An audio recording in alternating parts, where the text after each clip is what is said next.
Hello बच्चों का बहुत बहुत स्वागत है हमारे इस वीडियो में। इस वीडियो में आपको बताने जा रहे हैं सिंथेसिस ऑफ सेंटेंसेस, और इसमें सिंपल सेंटेंस का वो तरीका बता रहे हैं जिसमें हम प्रीपोजिशन का यूज़ नाउन से पहले करते हैं, ठीक है।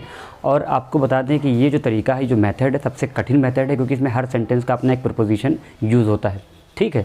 और दूसरी चीज़ क्या है कि 7-8 सेंटेंसेस पढ़ने के बाद आप ये नहीं कह सकते कि आप इस तरीके को पूरा सीख चुके हैं और इससे आने वाले सेंटेंस को बना लेंगे। ऐसा नहीं होता है। आपको इसमें हर सेंटेंस को पढ़ना पड़ेगा, दिमाग लगाना पड़ेगा, उसकी प्रैक्टिस करनी पड़ेगी। और सबसे अच्छी बात यह है कि पेपर में ज़्यादा आता नहीं है, ठीक है। बहुत कम सेंटेंसेस इसमें से आते हैं। कभी कभी जब ज़्यादा किस्मत ख़राब होगी तो इस तरीके से सेंटेंस आ जाएगा, बट जनरली ऐसा होता नहीं है, ठीक है। तो ट्राई करने वाला तरीका आपको सिखाएंगे और इसके ऊपर और सारे वीडियो बना देंगे, हम प्रैक्टिस करवा देंगे। लेकिन जो भी आप देखेंगे उसकी अगर प्रैक्टिस करेंगे और अपने नोट्स बनाएंगे तो आपको कोई दिक्कत नहीं होगी, ठीक है। तो देखते हैं पहला सेंटेंस क्या है। Sita bought a pen, she gave 5 rupees for it. तो पहला सेंटेंस है Sita bought a pen, she gave 5 rupees, ठीक है, 5 रुपीज़ फॉर इट, ठीक। कह रहे सीता ने एक पेन खरीदा, उसने उस पेन के लिए 5 रुपये दिए, ठीक है। तो सीता ने 5 रुपये का एक पेन खरीदा। तो जब भी कोई चीज़ की रुपए बताए जाते हैं तो वो फॉर से बताए जाते हैं। ये एक प्रीपोजिशन का रूल है अपना कि अगर आपने कोई चीज़ खरीदी है, उसके इतने रुपए दिए हैं, तो वो इंग्लिश में फॉर से बताया जाता है। जैसे देखिए, Sita bought a pen,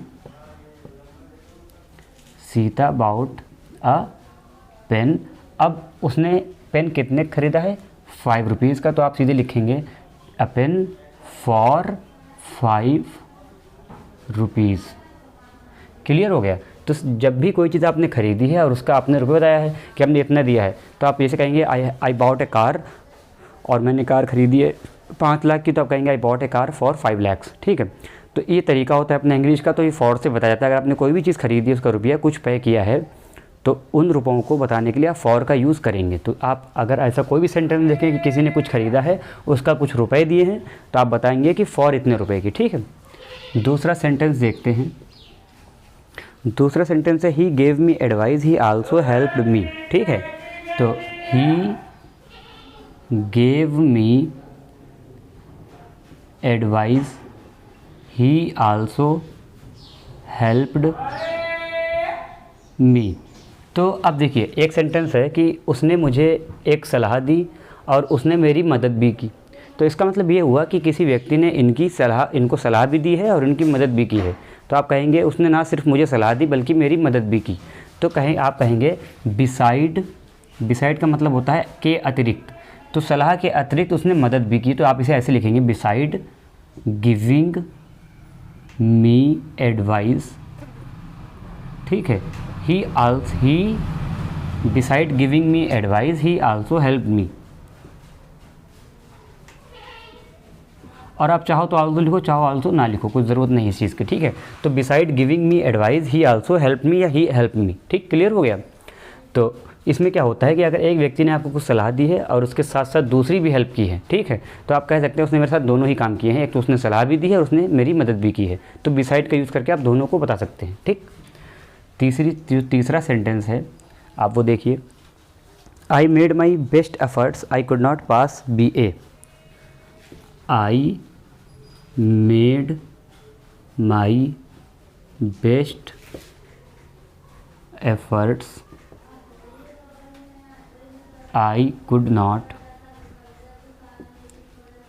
pass BA। कह रहे I made my best efforts, मैंने अपनी बहुत अच्छी कोशिश की। I could not pass BA, पर मैं BA का एग्ज़ाम जो BA था वो पास नहीं कर सका। तो इसका मतलब ये है कि एक व्यक्ति ने मेहनत तो बहुत की, लेकिन फिर भी उसने जो है वो एग्ज़ाम पास नहीं कर पाया। तो इसका मतलब ये हुआ कि मेहनत करने के बावजूद वो ये काम नहीं कर सका। यानी कि मैंने मेहनत तो बहुत की, मैं BA का एग्ज़ाम पास नहीं कर चुका। तो इसको एक सेंटेंस में ऐसे कहेंगे कि मेहनत करने के बावजूद मैं BA का एग्ज़ाम नहीं पास कर सका, ठीक है। तो के बावजूद का मतलब होता है इन स्पाइट ऑफ, इंग्लिश में होता है इन स्पाइट ऑफ। तो इन स्पाइट ऑफ, ठीक है, my best efforts, my best efforts, comma, I could not pass BA, I could not pass BA। अब आप देख रहे होंगे कि जो 3 सेंटेंस हमने आपको बताए हैं, यहाँ पे for as a preposition use हुआ है, यहाँ पे beside as a preposition use हुआ है, यहाँ पे in spite of as a preposition use हुआ है। तो आपको ये हमेशा पढ़ते रहना पड़ेगा कि अगर ये वाला मेथड है तो आप ये नहीं कह सकते कि आप बना लेंगे। जितना पढ़ लेंगे उतना एज ए स्टूडेंट कम है, ठीक है। फिर एक वक्त के बाद धीरे धीरे क्या होता है, चीज़ें अपने आप होने लगती हैं, लेकिन वो अपने आप होने के लिए आपको काफ़ी लंबा समय लगाना पड़ेगा अपने पढ़ने को लेकर, ठीक है। ये नहीं कि आपने 7 सेंटेंस जान लिया, आपने लगा अच्छा अब तो हो जाएगा, ऐसा नहीं होता है। आप एक्सरसाइज पढ़ते रहिए, पिछले पूछे हुए प्रश्न जो भी हैं इस सेंटेंस इस टाइप के, उन्हें पढ़ते रहिए बार बार, तभी आपको चीज़ें समझ में आएंगी, ठीक है। लेते हैं अगला sentence, the moon rose the journey was not ended. चौथा सेंटेंस है, the moon rose the journey was not ended. कह रहे हैं कि चंद्रमा निकला और इधर क्या है, यात्रा ख़त्म नहीं हुई थी। तो यात्रा ख़त्म होने से पहले चंद्रमा निकला, तो हम इसे कैसे लिखेंगे, the moon rose before. Before होता है पहले, चंद्रमा निकला पहले, किसके पहले, the journey before the journey ended, ठीक है। तो यहाँ पे नॉट हट जाएगा क्योंकि हम यही बताना चाह रहे हैं कि चंद्रमा पहले निकला है जर्नी ख़त्म होने से, ठीक है। तो नॉट हटा देंगे, तो before the journey ended, before the journey ended, the moon rose before the journey ended, ठीक है। 5 वाला देखिए सेंटेंस, अब 5 वाला है, Sita had failed she heard the news she fainted.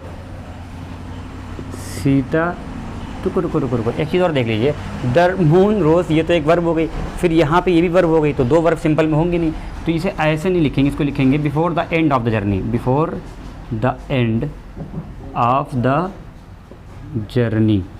Clear हो गया, देखिए the moon rose before the end of the journey, ये चीज़ क्लियर हो गई। यहाँ पे द एंड क्या है, मतलब एक एज ए नाउन यूज़ हो रहा है, ये पूरा sentence as a noun use हो रहा है कि मतलब एज एक वक्त के टाइम से एज ए टाइम यूज़ हो रहा है, ठीक है। इधर देखिए, सीता हर्ड द न्यूज़, अच्छा सेंटेंस हम पढ़ लें एक बार। 5 वाला क्या है, Sita had failed, Sita had failed, Sita had failed. आगे क्या है, शी हर्ड द न्यूज़,